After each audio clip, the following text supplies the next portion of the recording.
कहानी की शुरुआत होती है मूंगा नाम के एक शहर से, जहाँ वेंजी नाम का एक लड़का पहले दिन स्कूल जा रहा था। वो इतना भोला था कि उस बेचारे को हर स्कूल में बच्चे सताते थे। इस स्कूल में भी पहले ही दिन बच्चों ने उसे परेशान करने का प्लान बनाया। लंच के समय क्लास के गुंडे गऊ ने वेंजी का खाना चुरा लिया और उसे बेइज्जत करने लगा। पर अब वेंजी ने भी सोच रखा था कि वो किसी की गुंडागर्दी सहन नहीं करेगा। उसने हिम्मत जुटाई और गऊ से अपना खाना वापस छीन लिया। लेकिन गऊ अंदर ही अंदर इस बात से चिढ़ गया। जैसे ही स्कूल खत्म हुआ तो गऊ अपनी गैंग के साथ वेंजी को पीटने के लिए तैयार खड़ा था, पर वेंजी उन्हें देखते ही तेजी से भाग निकला। गऊ और उसकी गैंग भी उसका पीछा करने लगी और उन्होंने कुछ ही पलों में उसे धर दबोचा। फिर वो मिलकर उसे बुरी तरह पीटने लगे, पर अचानक वेंजी के जूते पर कुत्ते की पॉटी लग गई और इसी की मदद से उसने बदमाशों को डरा कर भगा दिया। उसी वक्त गऊ की दुश्मन गैंग भी वहाँ मौजूद थी और ये सब देखकर वो जोर जोर से हंसने लगे। तब उस गैंग के लीडर जायलोंग ने वेंजी को अपनी गैंग में शामिल करने का फैसला किया।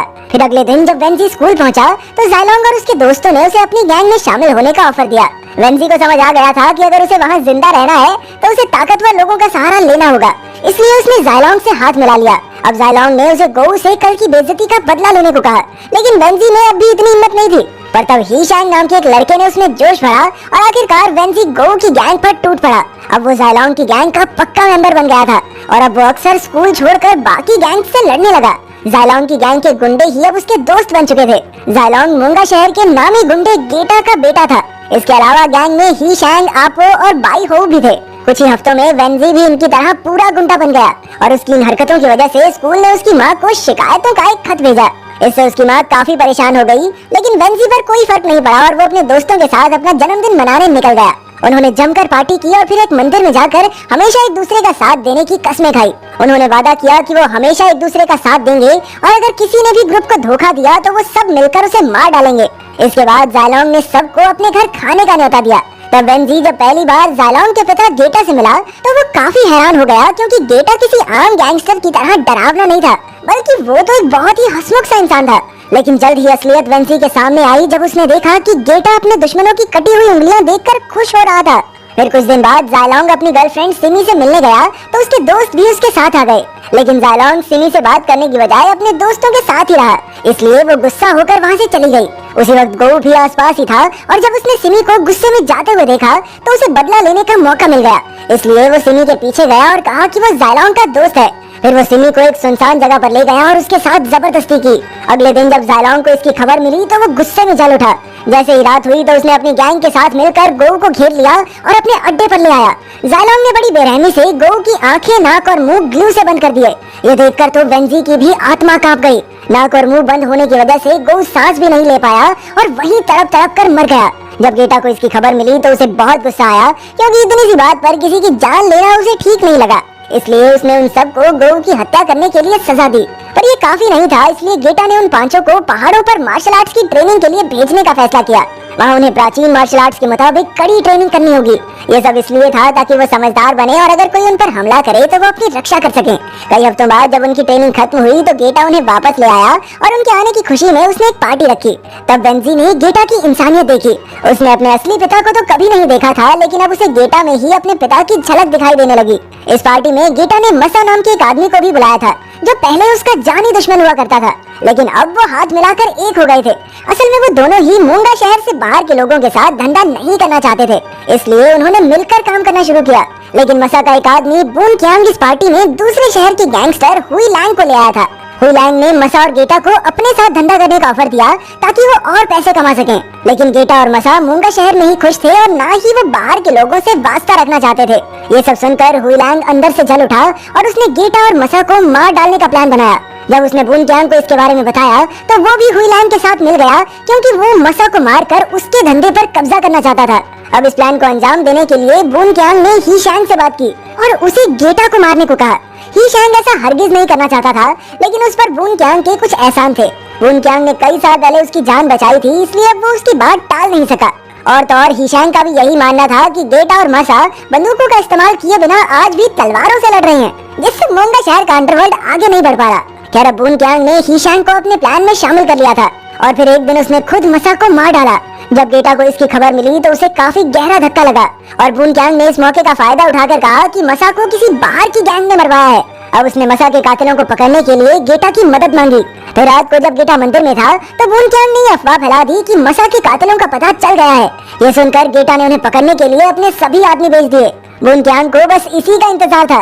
जैसे ही गेटा मंदिर में अकेला रह गया तो बूनक्यांग के 4 गुंडे आम लोगों का भेष बनाकर वहां घुस गए। मौका देखकर उन्होंने गेटा पर हमला बोल दिया, लेकिन गेटा भी कोई कच्चा खिलाड़ी नहीं था। उसने कुछ ही पलों में 4 गुंडों को ढेर कर दिया। लेकिन हीशांग जानता था कि गेटा चाहे जितना बड़ा कुंफू मास्टर हो, गोली से तो मरेगा ना। इसीलिए वो तुरंत मंदिर में घुसा और गेटा को गोलियों से भून दिया। उस वक्त वेंजी भी मंदिर के आसपास ही था और जैसे ही उसने गोलियों की आवाज सुनी तो वो तुरंत मंदिर की तरफ दौड़ा। लेकिन उसे आने में काफी देर हो गई क्योंकि तब तक गेटा की मौत हो चुकी थी। फिर अगले दिन वेंजी ने ही गेटा की चिता को आग दी क्योंकि ज़ायलोंग को अपने पिता के कातिलों से छिपना पड़ा। हीशांग भी जानता था कि जब तक उसके दोस्त मोंगा में हैं, तब तक बूनक्यांग के आदमियों का खतरा उनके सर पर मंडराता रहेगा। इसलिए उसने ज़ायलोंग, वेंजी, आपो और बाई हो को इकट्ठा किया और उन्हें कुछ समय के लिए फिलीपींस चले जाने को कहा। हालांकि हीशांग ने गेटा को मारकर उन्हें धोखा जरूर दिया था, लेकिन उसे अब भी अपने भाइयों जैसे दोस्तों की परवाह थी। आखिरकार सब दोस्तों ने फिलीपींस जाने का फैसला किया, लेकिन वेंजी वहीं रुक गया क्योंकि वो उसी शहर में रहकर गेटा के असली कातिल को ढूंढकर उसकी मौत का बदला लेना चाहता था। असल में उसे हीशांग पर शक हो गया था कि गेटा और मसा की मौत में उसका जरूर कुछ न कुछ हाथ है। हीशांग ने सभी दोस्तों को चले जाने को कहा, लेकिन वो खुद यहाँ क्यों रुका? ये सब वेंजी के लिए काफी अजीब था। लेकिन वेंजी अकेला नहीं था जो कातिलों को पकड़ना चाहता था। उस रात बाई हो भी सबसे नजर बचाकर बाहर निकला क्योंकि उसे शक था कि बूनक्यांग ने ही गेटा को मारा था। वो सीधा बूनक्यांग से पूछताछ करने पहुंचा, लेकिन उस वक्त वो हुईलैंग के साथ था। जब बाई हो ने उन पर इल्जाम लगाया तो हुईलैंग के गुंडों ने उसे बुरी तरह पीटा। उसकी हालत इतनी बिगड़ गई कि उसे हॉस्पिटल में भर्ती करना पड़ा। ये सब देखकर हीशांग वेंजी पर दबाव बनाने लगा कि उसे भी फिलीपींस चले जाना चाहिए। लेकिन हीशांग की हरकतें देखकर वेंजी का शक और गहरा होने लगा। अब उसने हीशांग की बात मानकर फिलीपींस जाने का नाटक करने का फैसला किया।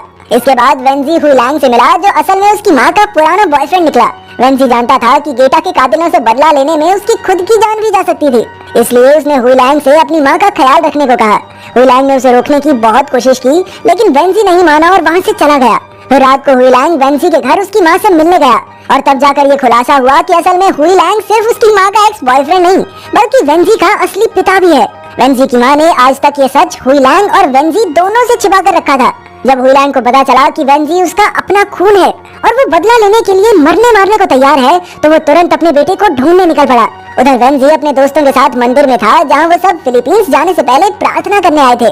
लेकिन जैसे ही सब जाने लगे तो वेंजी ने अचानक हीशांग की गर्दन पर चाकू रख दिया और उसे सबके सामने कबूल करने को कहा कि उसने ही गेटा और मसा को मारा है। वेंजी को पूरा यकीन था कि हीशांग हत्यारों से मिला हुआ है।